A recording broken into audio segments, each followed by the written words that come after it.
Electrocast. Why take one vacation with the family when you could take all of them? With Royal Caribbean, you don't just go to the beach. You visit a private island and race down the tallest water slide in North America. You don't just go for a road trip. You ATV and zip line through the jungle.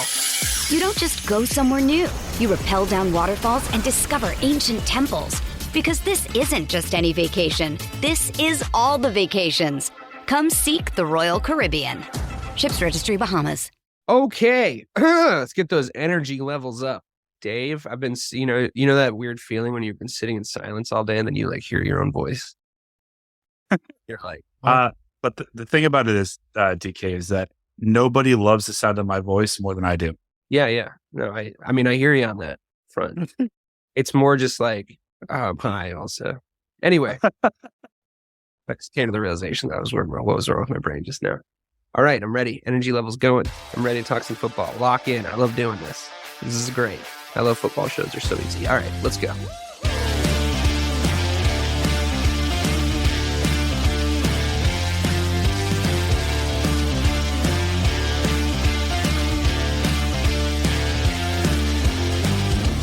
Welcome to Missing the Point. Guess what? Throwing you a curveball.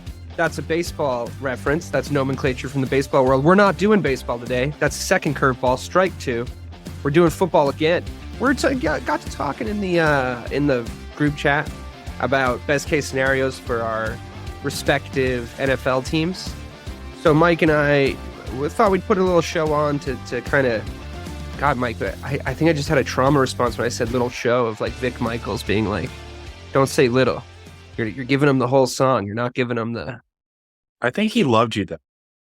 Yeah, I mean, maybe, but it was an abusive, toxic relationship. For those not in the know, we're talking about our old radio teacher, which really, us meeting on the radio show in college is why we do this. So, the etymology of the show is important. It's the lore, it's the lore of Missing the Point. But anyway, all digressions aside, we got to talking about what our dream off seasons would be for our respective teams. Mine being the Chicago Bears, his being the New England Patriots. We were going to try and include Bobby to do a little Dallas Cowboys offseason preview, which we would have loved because I would have spent the whole show being like, what are you going to do about Dak Prescott? Because he's just not your dude, So that would have been fun to just sort of bully Bobby for a few minutes, but he's got real adult shit to deal with. So we left him to it, and it's just the Bears and the Pats today. I spent a lot of time thinking about this, Mike, because what you don't realize when you set up the premise of a show where you say like, yeah, let's just talk about our best case scenario off seasons is there's so many positions on a football team. And when you're a fan of the Chicago Bears, you come to quickly realize that your fantasy off season would replace 98% of the players that play those positions. So we're going to do this in a realistic fashion. Like no one's going to go and get, like someone that's unavailable. If you want to trade for someone, you got to put together a realistic trade package. I'm not trading for anyone. So I don't know if you are. I'm just doing free agency and drafts. So if Mike, you're doing trades, you got some stuff going on. The packages are going to have to be somewhat realistic, but it is your best case scenario. So like, I would imagine you're going to win these trades, but it's not going to be something insane like we've traded Nelson Aguilar to the Kansas City Chiefs for Pat Mahomes straight up. Wait, that's not an option. Cross that one off. I'm not allowing it. I know. There goes the entire show. That was good prop work right there. So moving on, I'm gonna do the Bears. You're going to do the Pats. I'm going to start just to get this shit out of the way because I have to get through every position on a football team with the exception of quarterback because you may or may not know, long-time listeners of this show may or may not know, I'm a big Justin Fields guy. Oh, are you, Dave? We shan't be trading Justin Fields like some of the boob talking heads out there on four-letter networks have been proposing. That's not going to happen. I don't want to draft Bryce Young. What I'm going to do is I'm going to take that first overall pick that Lovie Smith so graciously went and won us in the last game of the season. And I'm going to trade that to, drum roll, it's actually anticlimactic. I'm going to trade it to the Colts, which is what everyone expects to happen. But I do like the haul the best. People have floated the Panthers. They floated a couple other, the Texans, what would be embarrassing for them, but like maybe, to go down to two. We don't need to be a 1. We don't need to be a 2. We don't need to be a 3. We need to draft Will Anderson at 4. And for all you Jalen Carter fans, it's not because he murdered somebody by racing his car last night. It's not because of that. I don't think that that's going to help his draft stock. Obviously, that's not the priority of a tragedy like that. But I have a question. Yeah, go for it. Do you think it's going to hurt his draft stock? I think it might hurt his draft stock slightly. Okay. And I have a little bit of a what if scenario coming up, because I'm going to do the draft first, then I'm going to sign some free agents, then I'm going to tell you. I'm going to ask you what you think that Bears team looks like next season once I've built it for you in your mind's eye. So we're going to draft Will Anderson because we desperately need help at the edge rushing position. Now, just to save us time, we desperately need help everywhere. So I'm not going to keep saying that every time I improve a position. But what I do believe is you can build a defense in today's NFL around an edge rusher. I think what used to be a fast outside linebacker, like a Brian Urlacher type in the context of the Chicago Bears, a guy that could drop back into cover 2, but also apply pressure on the quarterback when needed and stop the run, as, in my opinion, one of the best run stoppers in the history of the National Football League from the linebacker position. I think that position's involved. And I think everyone that watches the NFL can see that. Will Anderson's a great edge rusher coming out of Alabama. I don't know about you, but I just like getting guys from Alabama. They always seem like a little taller than everyone else, to weigh about 20 pounds more than everybody else. It's weird. Whatever the position is, they always just seem, they seem like they know what they're doing down there when it comes to football in Alabama.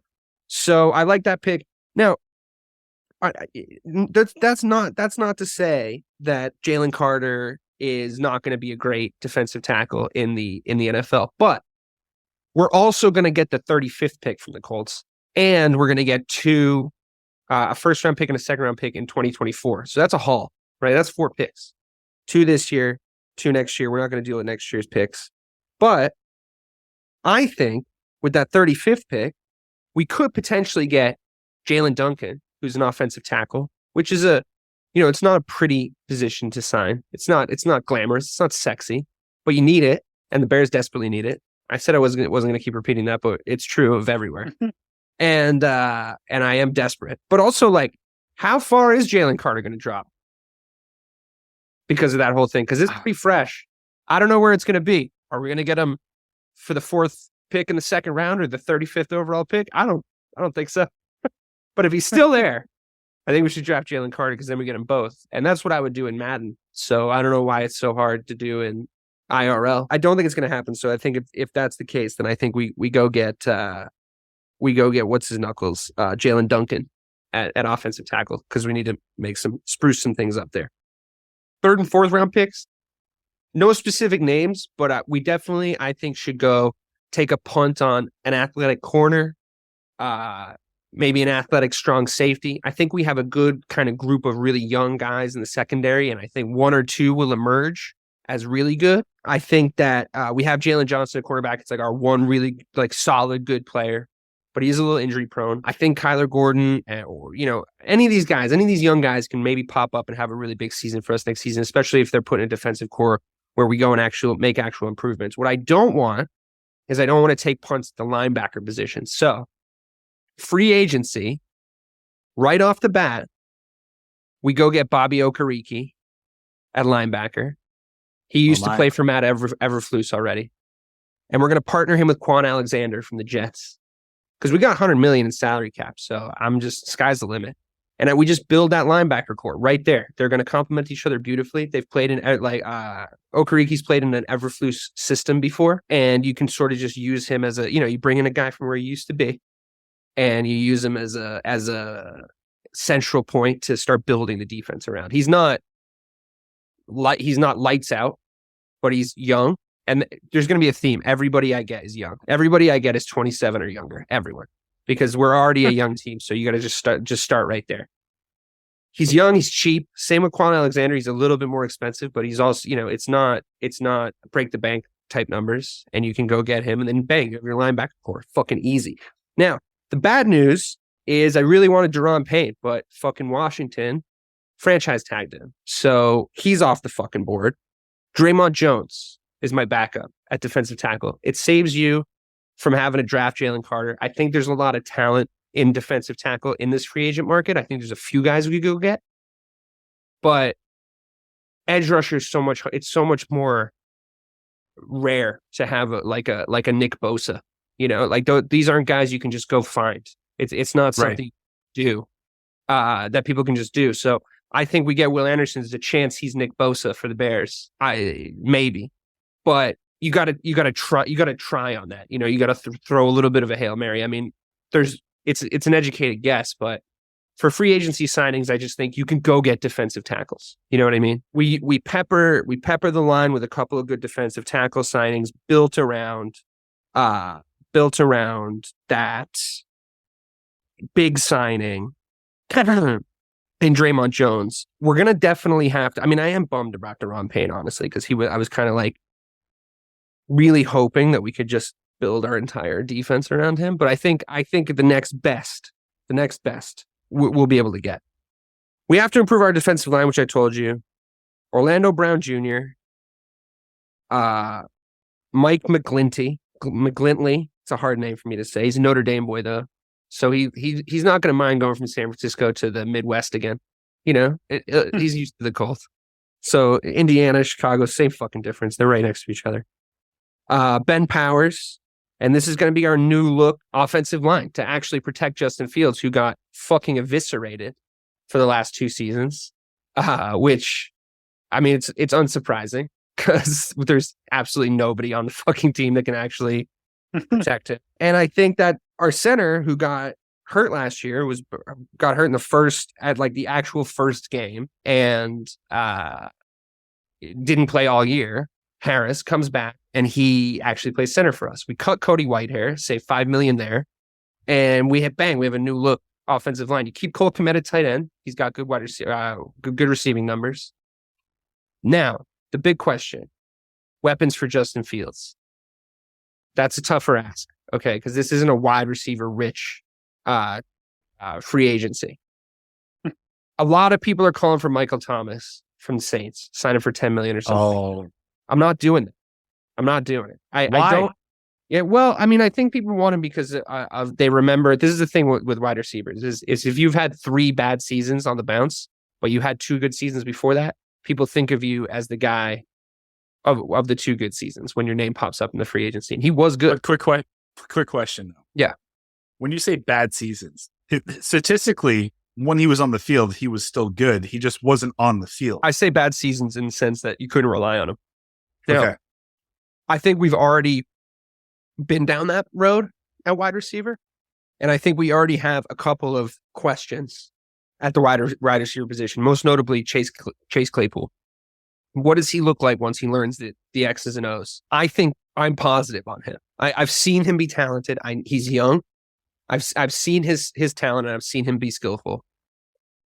He barely got any targets when he came in because he dropped in the middle of the season with a 22-year-old quarterback, now 23-year-old quarterback. So you got to give him a full season.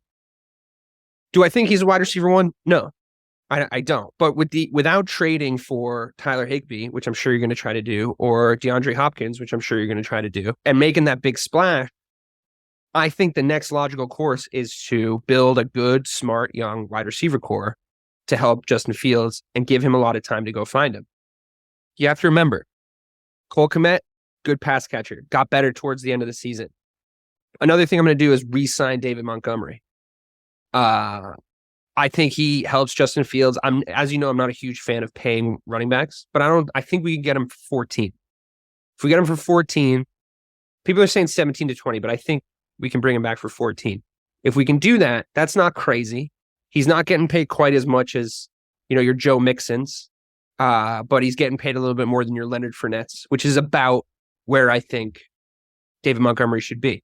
I think the reason you bring him back is because he has hands that are a lot better than Khalil Herbert's. I think Khalil Herbert might be a little bit of a better runner, especially in the open field, but Montgomery's got pass catching ability that you can't afford to lose with a young quarterback. And I hate to admit this because I don't like re-signing running backs. I think there's a billion of them, but I think that they know each other and you got to give them that chance.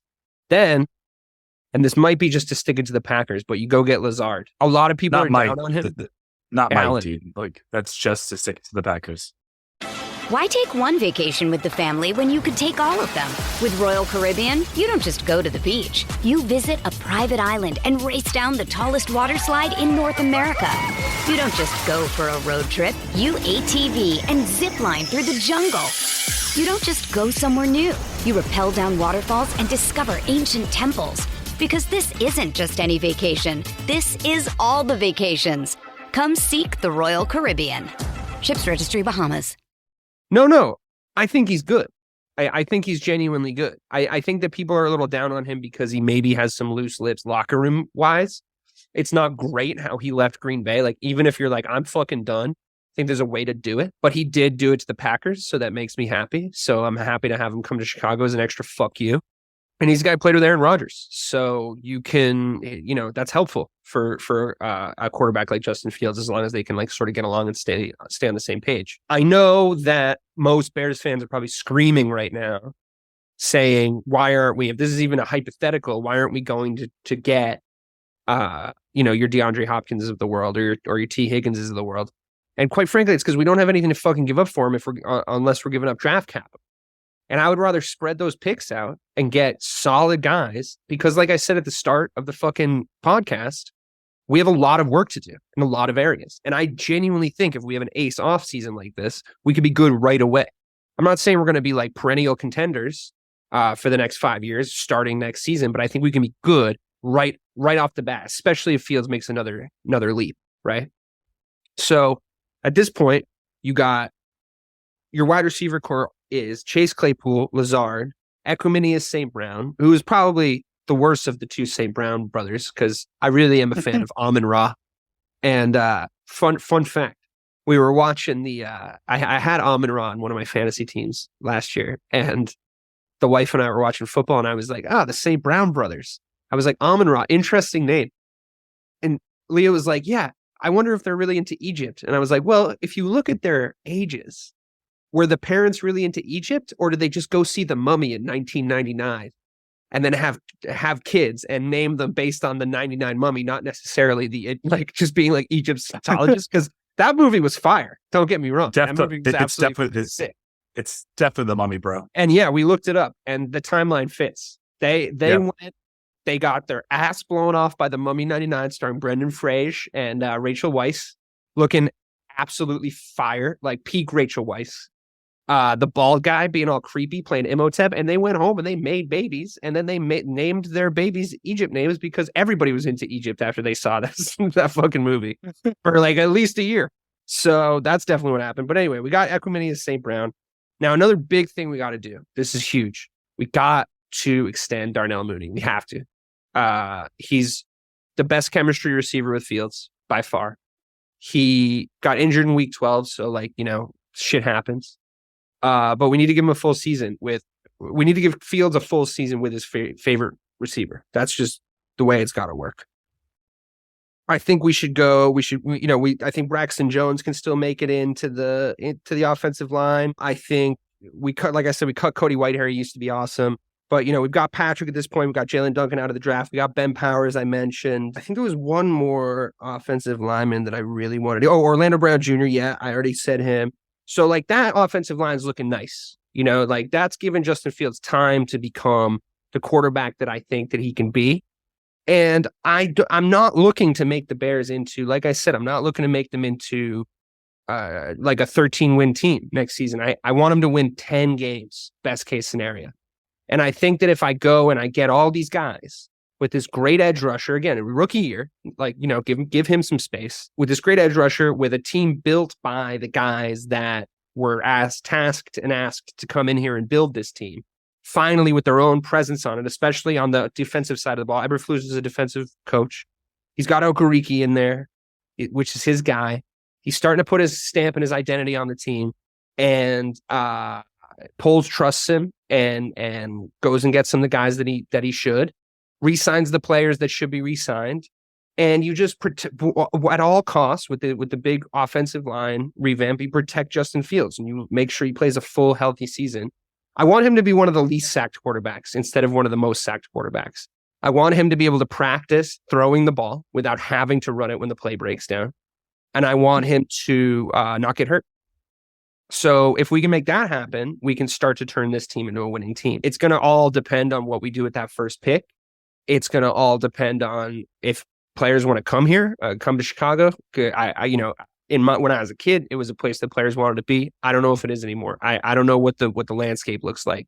Where, that was the worst season in the history, like statistically, and win-loss wise, that was the worst season in the history of the me watching the Bears. And I think that what is interesting to point out is that's a good thing for me, because languishing in the middle is not a way to become a winning team, and all we've ever been is average. And that's the worst thing you can be, is not quite good enough and not quite shitty enough to do a full fucking rebuild. So here we are. We finally bit the bullet. We essentially tanked.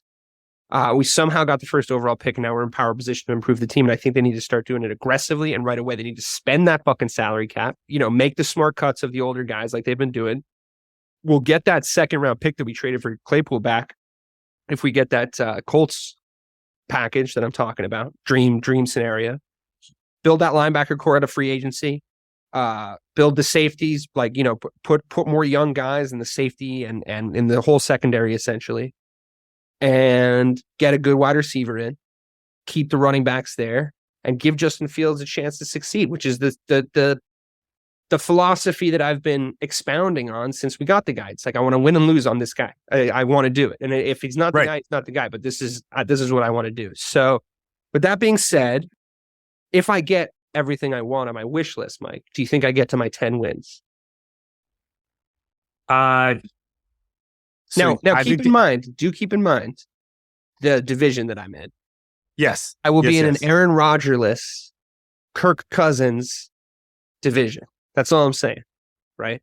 Now, what the Vikings, I think, learned, what we all already knew about themselves going into this next season, I think there might be like a, we're good, but we're not that good kind of attitude around that place. I've seen it happen before.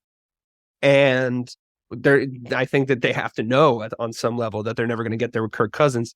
No Aaron Rodgers and Green Bay, who are already worse, and Detroit to Detroit. So, I could see it. That's listen, six winnable games right there. I think you're at 11 wins in an Aaron Rodgers-less NFC North, only because now this is a hot take, but it's a little bit of a callback to now 2.5 years ago. I think that the Lions are the best team in that division right now. Right now. That's interesting. That is a hot take. I think that Jared Goff and that offense have proven that they just need to get better on defense. But it's easier said than done. I think the Vikings are they're just shit. I mean, they're not. As long as Kirk Cousins is your quarterback, you will not do anything. I promise. You can win as many regular season games against which teams as you want, but I agree. I mean, I do agree that the offense in the first half of the season for the Lions looked good, but it's tough for me to think that they're going to do anything but beat Detroit again, because it's just, they have never failed to do that for me. So it's just hard they've never, ever not come through for me. That's just like a fact. They just always come through, no matter what the speculation is in the offseason going in. Oh, well, they did this. Oh, they have this new culture. Oh, they got this new guy. I've been listening to this for fucking years. It is fair to, or you should note that the fact that this is the second best offensive squad that they have had in your entire fandom of the Bears. Sure. I mean, this is second to Stafford and Megatron. Yeah, no, that's true. They were also, like, you had Calvin Johnson and you couldn't do shit with it. And now I'm supposed to be scared of Jared Goff. I'm not going to wake up in the morning scared of Jared Goff and Kirk Cousins. I 100% believe that going into next season, knowing that Aaron Rodgers is going to be in probably New York, that the Bears have the best quarterback in that division. I know it for a fact. So for me, it's just like, that's the defining. I mean, I don't want to get 11 wins because everybody around me sucks either. It's like, I want to go in and get challenged by that Detroit offense. I do. I also know they have the worst defense in the NFL. One of, maybe a little bit better than the Ravens, maybe a little bit better than the Texans, but they're terrible. So I'm not, how good that offense was. They lost so many games because they were just coughing up points. The Patriots fucking stepped on them too offensively, like they're, from the Patriots perspective defensively, and figured out that offense. pretty early in the season, and it did seem to throw them into a little bit of a schism. So I do think they're very beatable. But I guess I see your point, like on paper. But they do this. They flatter to deceive, Mike. They do this. This is what the Lions do. They trick you. They trick you into thinking that they might be good. I mean, goddamn, I'm just so fucking happy to every time I read an article speculating Aaron Rodgers is not going to be in Green Bay and he's going to be in fucking the Jets or somewhere anywhere else, Las Vegas. I have no idea. I'm sure Brady, like officially retiring, is throwing some sort of doubt into some of the landscape there, but.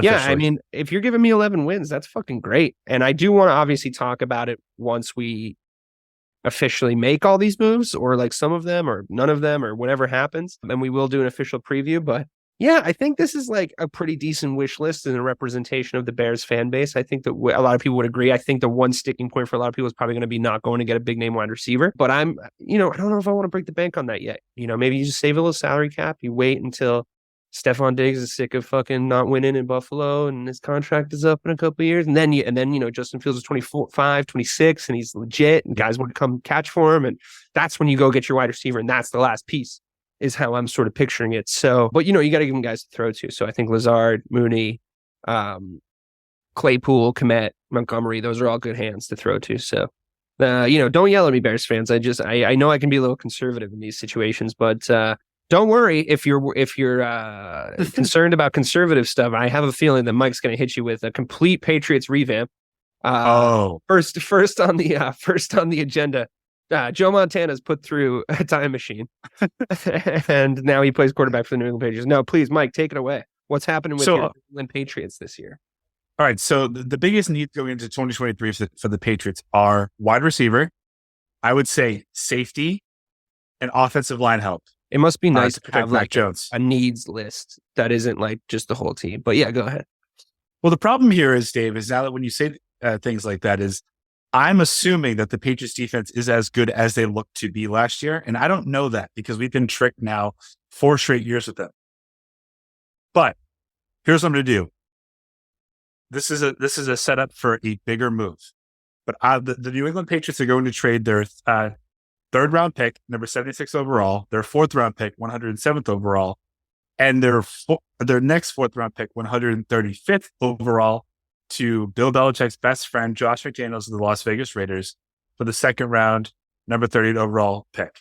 That's it. Just a swap because Bill loves the second round picks. Next, we're going to trade Jonnu Smith and the number 14 overall pick for DeAndre Hopkins, the Arizona Cardinals. Arizona wants to get rid of that awful cap hit for Hopkins.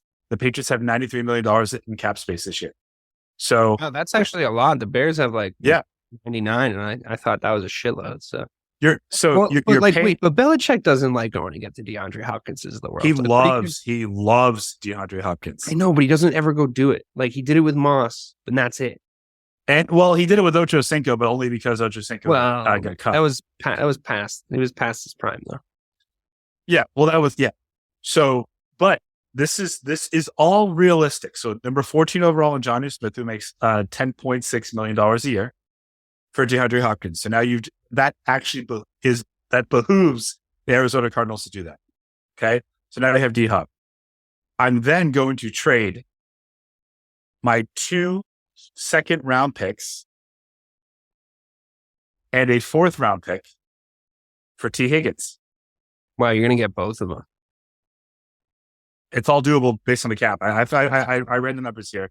I spent 4 hours doing a draft to figure out if these trades would actually go through, and they would. Oh, all right. I mean, I guess my first question is the way I kind of posed my rebuild as like, this is based around Justin Fields, where he's going to be next year, where he's going to be in like a couple of years. Is this you basically saying that like, if you give Mac Jones those 2 guys, you could win a Super Bowl? Well, no. So this is my ask of them and my desire of them to get to 12 to 13 wins. They were 8-9 last year. So this will increase their win total by about 4 to 5 wins. And I'm also operating under the assumption that Jacoby Myers is gone. And I don't want that, but what about Nelson Aguilar? Is he still in your receiver? Yeah, no, he's gone. Okay, cool. So your receivers are DeAndre Hopkins, T. Higgins, Devontae Parker, and then Tyquan Thornton to round up number 4. You know, you got rid of Jonnu Smith. Hunter Henry is back. So you're gonna need him. Yeah, and you've been paying Jonnu Smith $10 million a year for the last 2 years to be a fucking offensive lineman. Yeah, right. For no reason. Okay. Yeah. So that's all that I'm going to do in the draft because now I've pretty much used all their picks. With those two things happening, the Patriots still have $58 million of cap space for next year. I am signing safety Jordan Poyer from Buffalo. He is 6'1", 192 pounds. And we don't need the shell of Devin McCourty coming back. Even if he does whatever, he can't play every snap. So now you have a fast, athletic safety who, by the way, 47 solo tackles, 4 picks, and he only allowed 16 receptions on him in man coverage all last year. So you solidified that. There's some overlap here, DK. I'm going to sign Ben Powers. Because I mean, it's a good signing. I mean, I looked at kind of cheap like cost essentially of like a lot of my big like line rebuilds like obviously I saved money a little bit in the secondary by just going like go and get me some young guys and we'll just have a little secondary competition, which I had to do. But like Ben Powers isn't super expensive, you know. Like there's a lot of talent out there at guard, at tackle. Like a surprising amount, I should say, in the free agency that you can go and revamp yourself a nice offensive line, which I think you do need a little bit of work on, probably not as much as me, but I like Ben Powers. I hope we get him instead of you, but I'm glad that it was at least an informed decision on both of our parts. Right. So now with just those moves, you've now transformed your offense. So you're starting quarterback, who, by the way, I'm keeping as Mac Jones because I do believe that if you surround him with talent like he was in Alabama, he can be a very, very, very good quarterback. So now you have Mac Jones, Ramondre Stevenson, then you have him throwing to Hopkins, T. Higgins, Devontae Parker, Tyquan Thornton, and Hunter Henry. And that was being protected by Ben Powers. So literally all the problems that were happening in the 2022 season, right? When you really think about it, yes, the offensive line was bad, but the offensive line, I think that Mac Jones was sacked about 15 more times than he needed to be because his option B was already covered. So Matt Patricia's offense was very simple. You have 1 or 2 options. I think with Billy O'Brien coming back here, that now that they're at least going to have a plan C and D. Yeah, I was going to mention that. I was going to mention the fact that, I think had we done this show right after the end of the season, the first thing that would have come up when talking about the Patriots is that you had to gut that coaching room from, below Bill down, essentially. And there would have been no point in doing this show without the idea that like, Bill O'Brien coming back, I think is good. Anybody would have been better than me at offensive coordinator. It was an absolute joke. I still have this thing about Bill Belichick in my head where like everything he does still seems on purpose, and it's just like, yeah, fuck it. We gave the guy a job for a year. This year wasn't going to be anything, like he's looking 2 years in the future, maybe anyway. Bill O'Brien comes back. You got it's probably the best coaching revamp of the offseason, if we're being honest. And then you're watching Las Vegas, go all in on Josh McDaniels, like cut Derek Carr before his bonus, the day before his bonus comes up or whatever those numbers were. And you're like, you're going all in that guy. Okay, cool. And you guys did that coaching shuffle. You already had Bill Belichick. And like, yeah, if you put those 2 guys on the Patriots with Bill O'Brien as the offensive coordinator, quarterbacks coach, I think that's a little bit of a different team. It's a completely different team. My theory is that if you put enough star power or just competent players on the offensive side, and you do have a competent offensive play caller, Bill can get back to doing the things that he was doing in the Super Bowl against the Falcons when you're down 28-3, and he wasn't even watching the offense play. He was coaching the defense. His strength is still coaching the defense. If he has to dabble at fucking all in offensive play calling, we're screwed. Mm-hmm. Absolutely screwed. Also, I was thinking to myself about instead of DeAndre Hopkins, going to get Jerry Jeudy. The problem though there is that Sean Payton, there's one thing that he likes to do more than rehabilitating quarterbacks. It's having a star wide receiver. I don't see him letting go of a young Jerry Jeudy. No, I don't think so either. I mean, I think everybody wants Jerry Jeudy. I think that's the best scenario for a lot of people, but I don't see why Peyton would fuck himself like that going into his first year in a new team. Although there's a lot of work to be done there. So like maybe you do just completely start over. Here's my second hot take though. I think one of the biggest moves that the Patriots could do, and I don't know if they will, is keep Joe Judge on the staff and just move him back to special teams. Mm-hmm. I mean, there were 4 kick returns for a touchdown last year, and the Patriots let up 2 of them. Yeah. Yeah. I mean, it was a weird season watching them be like coached. I don't know if you like necessarily blame Bill Belichick. I think there's a lot of reactionary people out there that are like, well, but to your point though, if you think that he does everything on purpose, then you have to blame him. I mean, I guess the question then is like, what's the blame then? Because you're telling me that you're going into this season with a shit ton of cap space. What are your drafts like? What are your picks like? Do you have any? Based off of what I just did? No, but in reality, the Patriots had the 14th overall pick, the 40th. No, sure, but you have none left after you make these trades. So you're going off of stock. No. So here, what I'm doing is I'm sticking to Belichick's strength and picking from the 5th round on, because when he drafts, because you don't want Bill Belichick making picks in this draft. No. You're on the record as saying that he's not a good GM. So if he trades these picks away, you don't have to watch another Patriots first, second, third round drafting. I don't have to watch him ready-made wide receivers. Right. Yeah. I don't have to watch him pick N'Keal Harry over DK Metcalf. Right. Yeah, that's a tough look. Nothing's ever going to be as bad as trading up for Mitch Trubisky and not getting Pat Mahomes though. So no. I think so. Here's the difference for me. You can either catch and run a route or you can't. Right. That's it. College quarterbacks can be inflated by the team around them. Well, I don't know. Because like N'Keal Harry's now on the Bears and I've seen him make some plays. And I just sort of feel like... Name three. I mean, we didn't have a ton of highlights at the wide receiver position last season, but he made some catches. He didn't look to me... Like I remember watching him on the Patriots comparatively. He looked like he shouldn't be in the NFL the last season he was playing in New England. And then the few times he came out to catch the ball, I mean, expectations are different. Context is very different. You know, we took a punt on him. It's fine. He doesn't get on the field very often either, which is a problem. But I don't know. He was all right. He had some decent hands. He actually did make one really good deep catch for a touchdown late in the season, probably like week 15 or 16. And I remember you commenting about it. But his route running probably does leave a little bit to be desired. And I can understand why you've reached the level you've reached with N'Keal Harry. So I don't want to poke that boil anymore. But so that's the best wide. If you make those trades, that's the best wide receiver core the Patriots have ever had, just for the record. So not to go down Patriot memory lane, but I don't know if it's better than 07. You mean like Brandon Wallace, Wes Welker, Dante Stallworth? I just feel like Brown. I feel like D-Hop is like comparable. He's a top 3 wide receiver. When's the last time you had one of those? He's one of the best 3 wide receivers in the NFL. Last time you had one of those, different type of guy though. You know what I mean? It's like it's a different. And T Higgins, like you then have one of the top 3 wide receiver 2s in the entire NFL right there. So that's, I mean, it's arguable. There's discussion to be had.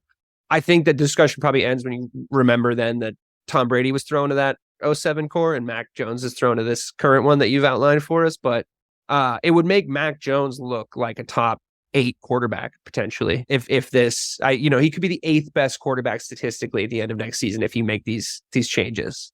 Let me ask you another follow-up question to that. Sure. Before I ask you if you think this gets me to my win total. Can you name a better number 3 wide receiver in the league than Devontae Parker? No, that would be huge. I mean, I would make the argument in Minnesota if Thielen's the wide receiver 3 over there, but he didn't have a great year last year. Well, yeah, but Hawkinson's not a wide receiver; he's a tight end. You can't.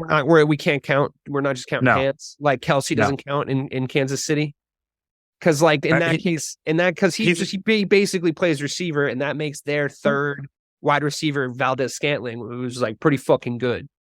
I would say that Travis Kelce is their best pass catcher. Right. But on the depth chart, wide receiver, if we're putting, which we are. Can I name a better third wide receiver? Who's the third guy in Miami after Tyreek Hill and Waddle? I can his name, Jalen Waddle. Because because that's a great top two. Right. I don't know. Yeah, no, you're doing great. You're doing great at wide receiver at this point. And you're kind of going the opposite way that I'm going, because I'm building from the inside out. I'm building back a core. I'm making them young. I'm putting them together. I'm making them athletic. I'm making them explosive. But no one's standing out hugely except that maybe edge rush and defensive tackle. Those are my big, drafting and signings. You're going for splashes. But I would say that the difference here between these splashes and what happened with the Patriots 2 years ago is 2 years ago, Bill Belichick spent $195 million of guaranteed money to already make splashes. Right. So there already is a core. Like the Bears are I would say they're in different positions for sure, but a better one, because they're so young and the expectations that this isn't a knock are a little bit lower, that you can build from the inside and then you become like I hope for you, like a Chiefs-like team in 4 years, where that's all of your homegrown talent, and now now that your entire roster is playing on their fourth out of their fifth-year contract. Yeah, right? and also, it's not an easy task, but put in the context of where the Patriots are, it's an easier task than that, right? Because, I mean, look, if Justin Fields doesn't pan out, I think he's good, but there's still obviously people that doubt him. I think there's a ton of arm talent there, personally, and I know that it's going to live and die on that. It's not going to be. He's not going to go and win you a Super Bowl based on how good his highlights scrambling after the play breaks down look like. It's just not. It's not going to be the case. But if he's that fucking dangerous as a runner, and he can learn to really pass the ball, and Eberflus builds a defense, then we'll watch out. But it's kind of a blank slate. You know what I mean? Like, you're drawing a picture, you're trying to edit a picture that already exists and a culture that already exists, and kind of starting fresh does feel a little bit better, I think, because you don't want to be stuck in the middle forever. Can I ask you a kind of an off-topic question? Yeah. If you had the chance to trade Justin Fields for whatever draft capital or whatever wide receiver you could get, right? Would you bring in Lamar? Would you rather have Lamar Jackson or Justin Fields? No, I would rather have Justin Fields. Thank Christ you said there's that. There's just no world in which I want Lamar Jackson instead of Justin Fields. And it's not because I think Lamar Jackson's a bad quarterback. It's based a ton on the fact that, I'm just being pragmatic. Like, I don't want to give up how much he's looking for a fully guaranteed contract in Baltimore. He's gonna go and ask them for a full guarantee on his contract. Never want to give that to a player ever. There's no player in which I would ever give that to. He's basing it off of the absolutely bananas contract that the Browns gave to fucking Rub and Tug, and the entire the entire quarterback contract scales being fucked up from that. I don't want to be I don't want to bear the brunt of that with my franchise. It's fucking ridiculous. I'm not going to give him a fully guaranteed contract. Also, Justin Fields is still in his rookie contract. Like, that's just a no-brainer to me. Also, again, it's got nothing to do with Lamar's talent, but what are we going to do that Baltimore didn't? It's because I am critical about what Baltimore kind of put around him. I think that they really let the ass fall out of that team, and they tried to kind of patch it up towards the end. But now I'm looking at what his money demands are, and I'm like, I'm not sure you want to win, dude, because I don't think if you ask a team for that contract that they're going to be realistically able to put a good team around you. I just don't know how you have to get really lucky with a lot of draft picks if you want to make a team really good when $200 million of your salary cap is guaranteed to Lamar Jackson.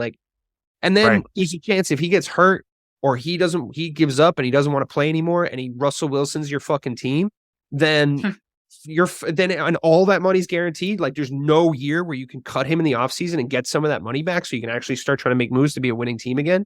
The fuck out of here, dude. It's not going to work. Also, the biggest problem in Chicago is that everyone still goes to the goddamn games. There's no world in which you're not packing out Soldier fucking Field every week. So a lot of the time, a lot of the criticism is maybe that the owners, sweet old lady that she is, and the Hallis family, that have owned the Bears forever, are not motivated by anything because like they're not going to make that much more money if they're sure. If their team, because like we pack out the stadium every single week and everybody buys the merch and there's Chicago Bears fans all over the world. It's not a small franchise, but that won't last forever. As loyal as the fan base is, that just won't last forever. So Lamar Jackson comes in, takes all that guaranteed money, and then just fucking takes a shit and like walks away. I would be up at night. I would be up at night if we signed him to that contract. I would not be able to sleep. I'd be staring at the ceiling, thinking about what a terribly irresponsible move that would be for my franchise. And I feel the same way about the Baltimore Ravens. They should not give him guaranteed money. Like, that's crazy. Wholeheartedly agree, just for different reasons. I think you don't think he's that good. Those. You don't think he's that good? I don't. I think he's that good in the regular season. I think you can figure him out in the postseason.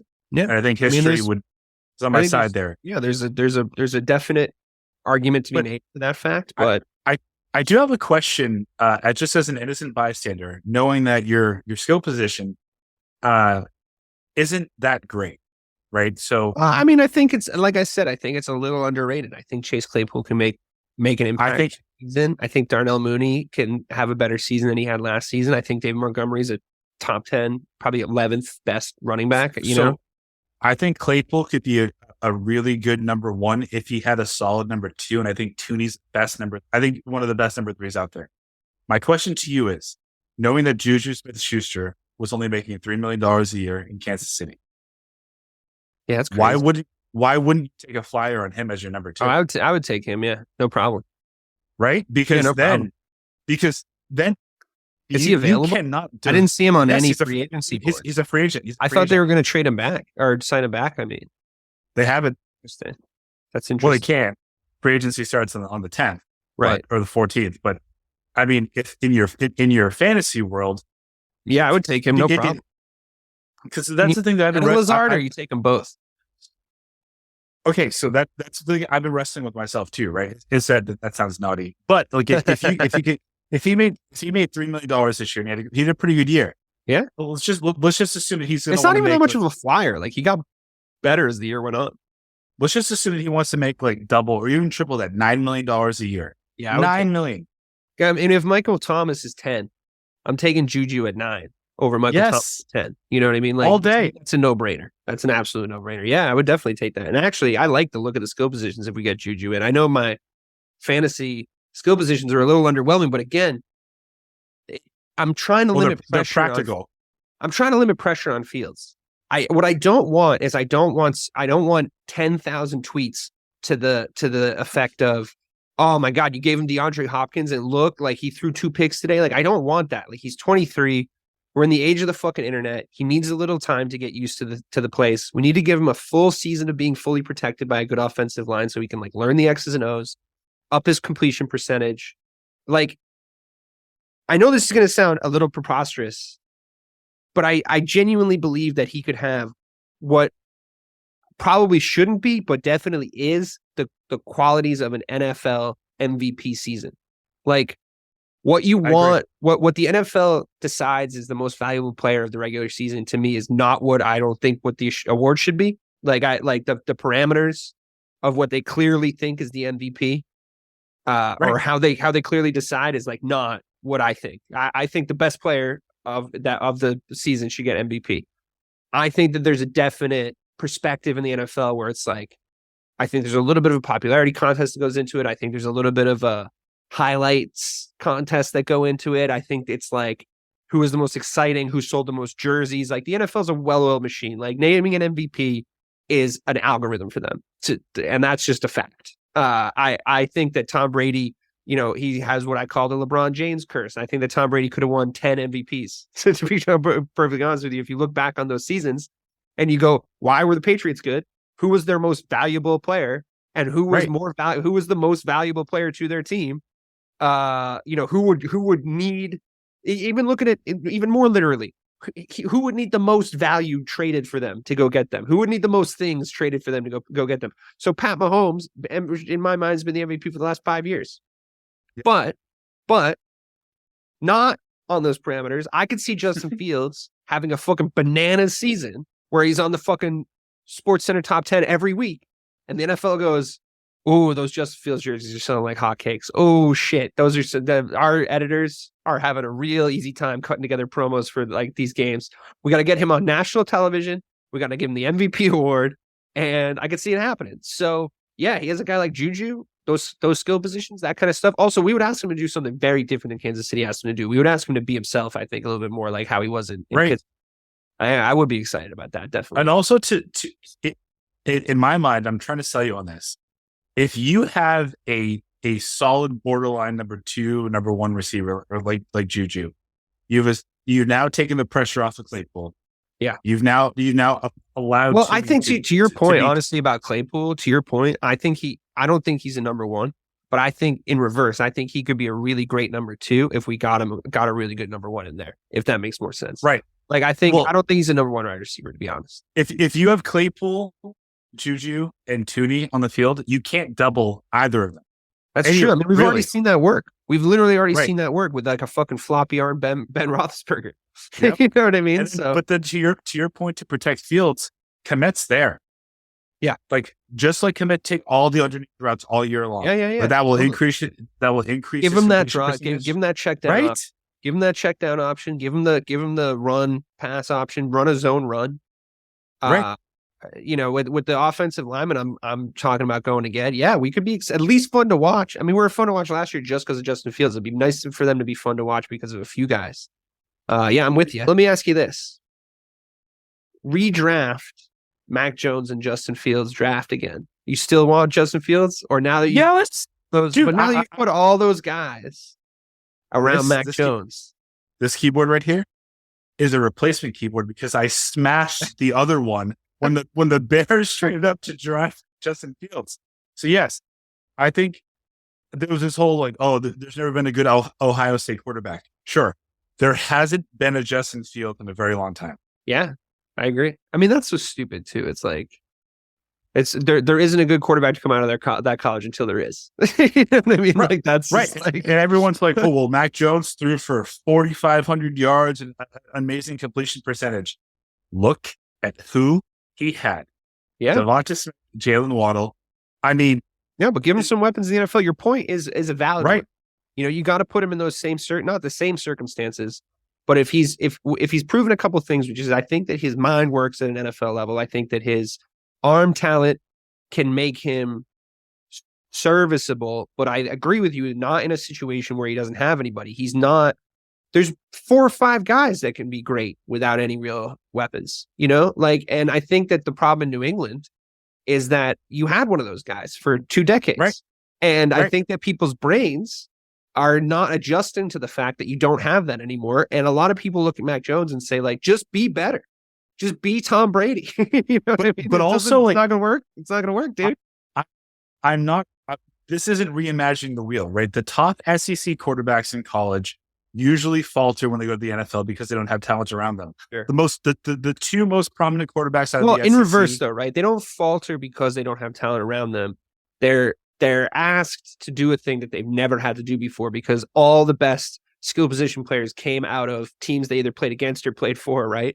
So they're asked to do a new thing. So they're it's a little bit more difficult to judge what kind of quarterback they're going to be. But then they're kind of hung with those, like he's a victim of his own success in a way with those stats that he came out of college with. Yeah, like I feel like a lot of people would have thrown for those numbers with the guys that he had around him. But why not? To your point, why not put guys around him again? See how that works. So, but there's a reason why like one of the best college quarterbacks of all time, or the best college quarterbacks of all time, Tim Tebow, is out of the league. AJ McCarron out of the league. Deshaun Watson and Joe Burrow are still in the league. Why? Deshaun Watson was drafted by the Houston Texans, had D-Hop and Will Fuller. Will Fuller cannot stay healthy, but when he is healthy, he's fucking electric. Joe Burrow. I wouldn't say that his weapons were the only reason he was good in Houston, to be honest. I think it's a little reductionist. Yeah, I do. He had Arian Foster at the height of his powers, Hopkins at the height of his powers, and Will Fuller, who nobody fucking knew who that guy was. Yeah. Okay. So I think it's also an explosive athlete. Yes. Like an unbelievable runner. Was probably got better from his last year in college to his first year in the NFL. Like he wasn't he wasn't a fucking scrub, you know what I mean? He even had a good game in Cleveland last year. So that might work out still. So it's fair to say, right? It's fair to say. And Joe Burrow also, but to your point about Jamar Joe Burrow, Chase, he brought his guy with him. That's right. That's the thing to do. You could use that model. Use that model. Yes. When was and it seems overly simple, honestly. But I think a lot of times the NFL teams might be a little bit of victims of their own over analysis. It's put him in the situation where he was successful before. Exactly.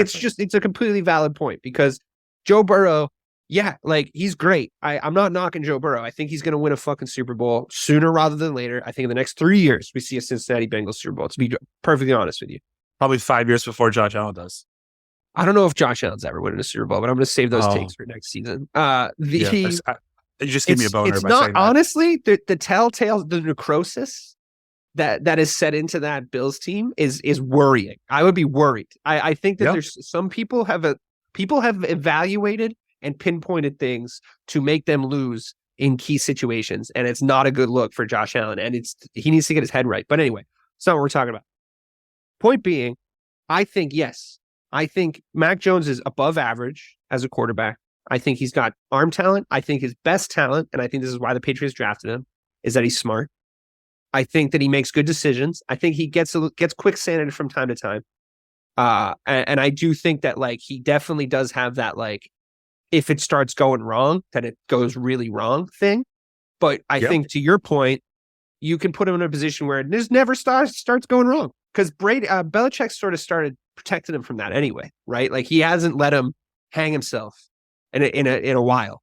So sometimes there was a lot of pressure too. I think the protection you're going to provide him is helpful. But yeah, I mean, I think it could be reduced down to give anybody those two guys and they're going to have a good season. But I do think that Mac Jones is exactly the guy to benefit from that. But it's exactly the guy to benefit again. From that. It's proven though. As we said, I would say Watson, Burrow. I would say Jalen Hurts. You surround him with Devontae Smith and AJ Brown. Perfect. A lot of talent on that Eagles team. For sure. Tua. Yeah. Tua. You bring in Tyreek Hill and Jalen Waddle. They're for quarterbacks that have been around top tier talent their entire lives, and you've seen how good they can be. Your duty, if you can do it as a GM or a head coach, it's to do that in the NFL. I agree. All right, we got a couple minutes left, and I just want to end on this last question. We've talked about the Bears offseason. We've talked about the Patriots offseason. We've made the Bears and the Patriots into the two best teams that ever assembled. Now, one thing we were going to do before Bobby couldn't was we were going to talk about the Dallas Cowboys and what he wanted to do. I want your opinion. I know you didn't prep for this, but roughly, what would you do for Bob? Just shout out to our friend who couldn't make it to do the show with us tonight. What would you do for Bobby's team? What would you do for the Dallas Cowboys in the offseason? Because my first step would be shoot Dak Prescott, kidnap Ezekiel Elliott's lawyer, and get him to draft a contract that gets them out of that terrible, terrible guaranteed money contract they're looped into with him. And honestly, they need to go get those guys you're talking about for New England. I don't know if they can, but goddamn, that receiving core is terrible. What would you do over there? So I would sign OBJ. Yeah, I think they're going to do that. I would trade Ezekiel Elliott, your first round pick and your second round pick, for DK Metcalf. Ooh, you think they do that? You think Seattle would do that? I mean, they need to rebuild, I guess. Kind of. And as long as Seattle, as long as they sign Geno, I think they're fine. Yeah. And then, honestly, if we're just falling here, I would trade Dak Prescott for Aaron Rodgers. You think that they would do that straight up? I think that Dallas needs to win now. And if Green Bay has already established the fact that they're not going to be in a winning mode right now, Dak Prescott is better than Jordan Love. They have to change that whole offense if they get Aaron Rodgers in there. They have to start running a full-blown West Coast. It's Mike McCarthy, dude. Yeah, but they already don't like each other. It's going to be that same offense that already didn't work in Green Bay. Except for this time that it did. Yeah, because everybody else sucked. The fucking A fucking Jay Cutler almost knocked him out of the fucking NFC Championship game. Okay, but let me ask you a question. You have Aaron Rodgers, Pollard, OBJ, CD Lamb, and that same defense. They're at least getting to the NFC title game. It's going to be hilarious. Like, it's going to be so good for content because, like, right.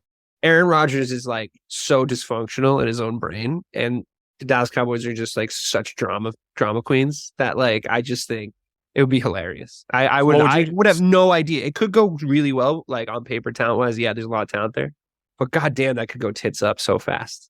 What would you do? I would, to be perfectly honest, do whatever you could to get Ezekiel Elliott out of there. Make Tony Pollard the RB1. That's your first priority. Second priority is go get just some names, just some bodies at wide receiver. You have CeeDee Lamb in there. That's good. You sign OBJ. I think that's a good call. Go get Lazard if he's available. Or Jacoby Myers. Or Jacoby Myers. Get some guys, run them through the practice squad. Like, see what fucking Aguilar is up to. Like, it doesn't matter. Like, it doesn't matter. They don't need to be nasty. Just like you need to like fill out that wide receiver room. Like, it's necessary. By the way, that's the number one wide receiver room in the league according to Bobby in August. But like, don't. It was August though. Lots happens. It was still just CeeDee Lamb. Don't touch the defense. No, don't touch the defense. Leave the defense alone. Extend who you need to extend or whatever. And then I would trade Dak Prescott if you can. It would be a blockbuster. I would trade Dak Prescott to somewhere. I didn't prep for this. So off the top of my head. It's your cool question, but I would trade Dak to, because it's tough. You can't trade a quarterback for a wide receiver, really, because I know the quarterback's going to be like, what the fuck? It's like, why would you trade away my weapons and like expect me to do good? So maybe you could work something. You get rid of Dak. To give you more time to think about this, let me just ask you a question. Do you think that Dak for Aaron Rodgers would go through? I feel like that would be really favorable to the Cowboys. But if the Packers wanted to do that, then like more power to you, I guess. But I think to me, it's you trade Dak for some pieces, some offensive pieces, wherever that might be, and you just sign Derek Carr. Oh. He's not worse than Dak Prescott. Jimmy G. Sure. Jimmy Garoppolo. Derek Carr is worse than Dak Prescott. I don't know if he is. You do know that he is. I don't know. You've seen it. Like, you've seen seasons of him. I just Dak Prescott's fucking so average. Like, he's just so they're the same. Like he's right. So but because he's a Cowboy quarterback by the Cowboys, because he's the Cowboy quarterback, he's inflated. I promise you, if you strip away the fact he's a Cowboy, like if Dak Prescott was the quarterback of the fucking Jacksonville Jaguars and Derek Carr was the quarterback of the Cleveland Browns, you would say that Dak Prescott is better than Derek Carr. All right, maybe Derek Carr. He's pretty terrible. But yeah, Jimmy G. I don't know. That doesn't work. It's something like fizzes in my head when I think about Jimmy G as the Cowboys quarterback. It doesn't make any sense. But like injury prone, like good looking guy as a Dallas Cowboy quarterback, that doesn't feel like it's fate. Yeah. I feel like they need to get rid of Dak. I really do. I think it's time. Yes. It's like you're wasting your time at this point. And if you don't want to do a full rebuild and we're going to try and win with that defense, you just get someone comparable in there. Like, no, or not even comparable, like somebody that's just going to guide your team to success. Like Jimmy G would be perfect. I was thinking you could ask Derek Carr to just like not do too much, like hand the ball off a lot.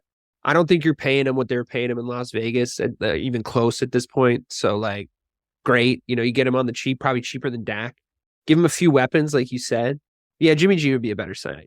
I agree. Plus, what's the backup's name? He was pretty good. He had a couple of pretty good games because of how good the defense. I forget the fucking backup's name It's not Danucci because he's in the XFL now. No, he did pretty good for a couple of games this year. Hold on, is he still there? Dallas. All I know is it's 2023. I don't know if this could happen, but I'm pretty sure this conversation is going to give Bobby a contraction. Cooper Rush. Yeah, get Cooper Rush in there. He was fine. He was fine. You're building around your defense. You trade that, use that money to make the defense even better. I mean, didn't the Bears have the best defense in the league in 2006? And they had Kyle Orton? No. We had the best defense in the league in 2006. We had Rex Grossman. Didn't Kyle Orton start the Super Bowl? No, Rex Grossman started the Super Bowl, and we lost because of Rex Grossman. Right. So, like, it's not the same thing. It's not the same thing. It's not. We played against Peyton Manning. He was on a fucking mission to he came back against the Patriots that year. We weren't winning that game. Didn't matter who was that fucking quarterback. But that defense got us there. I think. I mean, you've seen the transformation over the last couple of years of what gets you to a ship now is you need to be able to rush. You need to be able to put pressure on the quarterback with 3 guys. Dallas can do that. They can full on do that. And I don't think that they need anyone special at quarterback to win. I think that we're past the point of needing one of the best quarterbacks in the league to win a Super Bowl. Although Patrick Mahomes is the best one and he just won. But still. To that point, before you wrap it up, just to send Bobby over a fucking cliff. I agree with you that you don't need the best quarterback in the league. If you can offload Dak for a plethora of draft picks or a skill position. Yeah. But you still have one of the 2 people that we just named as wide receiver, either OBJ, you pick. Matt Ryan. No. Oh. Oh my God. Why? Because I think that the day that Matt Ryan actually blows another lead in a Super Bowl and he's the Cowboys quarterback, I think that the universe, like, he's in another championship game after that college game against Virginia Tech, and then sure, the worst comeback defeat in the history of the Super Bowl, and then he does it for the Dallas Cowboys. I think that Bobby's rage makes the universe implode, and that's how life as we know it is extinct. It's because Matt Ryan was the quarterback of the Dallas Cowboys one year. Yeah, all right. I mean, that'll be fun though.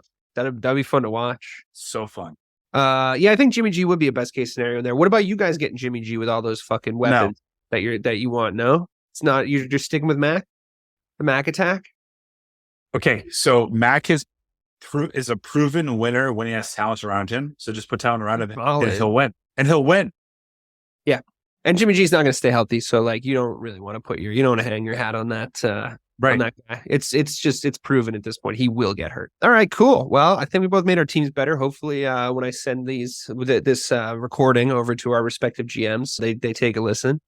But that was a fun, be a GM for the day. And I'll let Bobby know we did the Cowboys, even though he wasn't here, and we didn't treat him nice. We didn't take him out to dinner. We didn't even put any lube on. We just fucked him. So sorry, Dak. Although we made his team better, though. Either way. Yeah, that's going to be hard for him to accept, but that's definitely true. All right, Mike. Well, thanks for coming in. This has been another edition of the Missing the Point Football Show, formerly the Power Ranking Show, then the Playoff Show, then the Super Bowl Preview Show. Now it's the Fuck Our Team Suck Show, and this is how we make them better. Let's talk about it. And keep listening for all your Celtics, Bruins, NHL, NBA, NFL needs. And this week I'm also going to put up a MMA preview show that I'm almost done prepping. I'm going to record it tomorrow for the big John Jones, Cyril Gane heavyweight title for the world UFC fight this weekend. So give a listen to that. Check my oil. And thanks so much for listening. Good night.